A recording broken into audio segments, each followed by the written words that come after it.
we just been evacuated for the second time for an anonymous bomb threat. Today we got a bomb threat, and now everything, classes is canceled, staff is outside, I'm on the clock, I'm standing outside, so I don't know what the fuck is going on.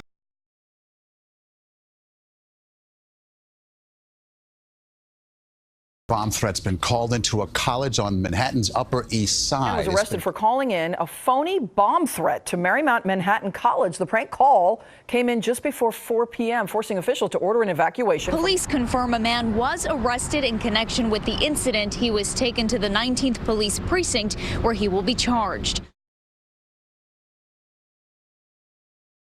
In late September, we had an individual who at the time we named the person of interest, who tried to access campus on multiple occasions and also was harassing our students in the neighborhood.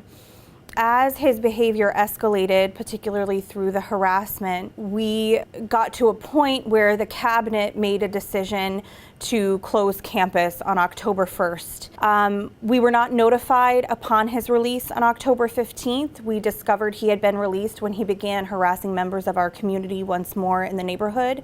And at that point in time, we were able to call the contact that we had who had been providing some care for him. And at that point in time, that doctor did confirm he had been released.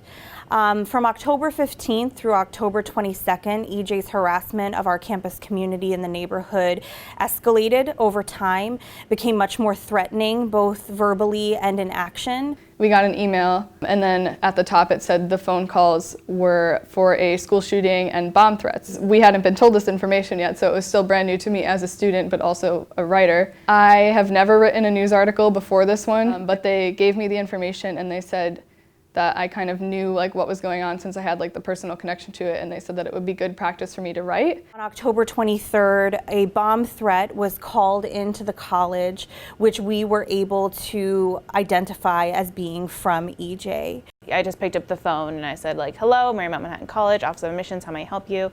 And he said there's a bomb in the school and hung up. After I received the call, I turned to Zaire. I repeated the message and I was like, what do I do? And she immediately went over to the phone, called campus safety, Jimmy specifically, and then recounted the message to him. And then from there on out, I didn't pick up any phones. It was traumatizing in a way because of course, like, you know, you pick up the phone and you're like expecting someone to be like, how do I apply?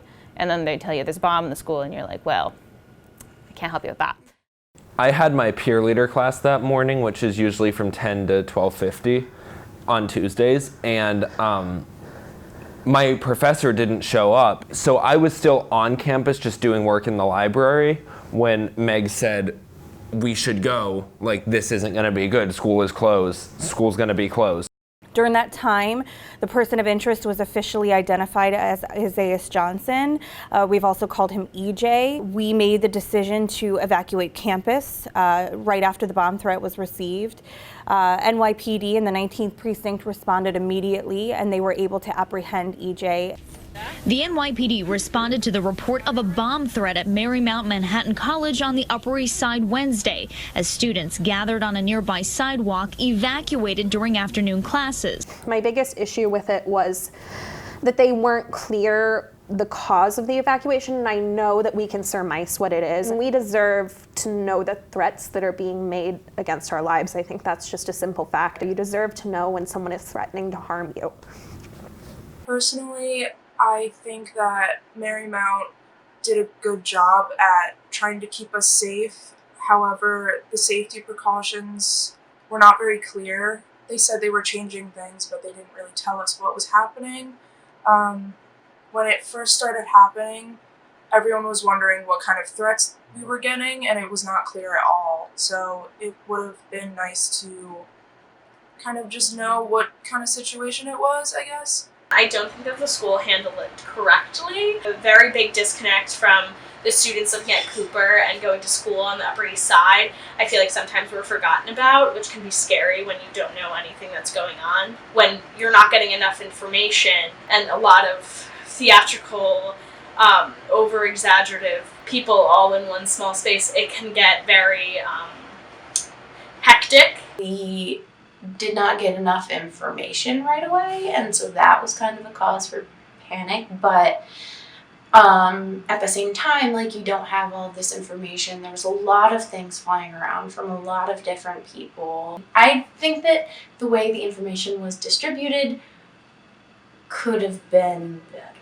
Well, we found it very disturbing that someone was making threats, terroristic threats to the school. But we thought that the school handled it very well. I also felt very comfortable when we went for the dean's ceremony.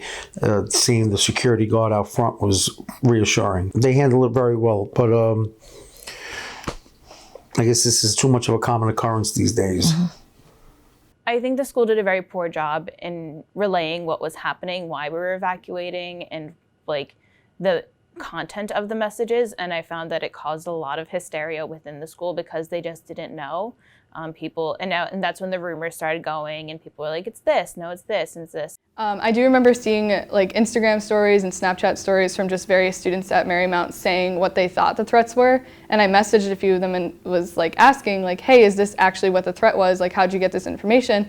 And they just responded and said, "Oh no, I'm just guessing. I'm not sure." So I think also Marymount not telling us what the threats were also caused a lot of students to make up things and spread it through social media, which isn't their fault. It's just like everyone was kind of in a state of worry and everyone was kind of scared, so they started making up their own versions of what was going on, which also can cause like the news outlets to get that information and report on it even if it's not true.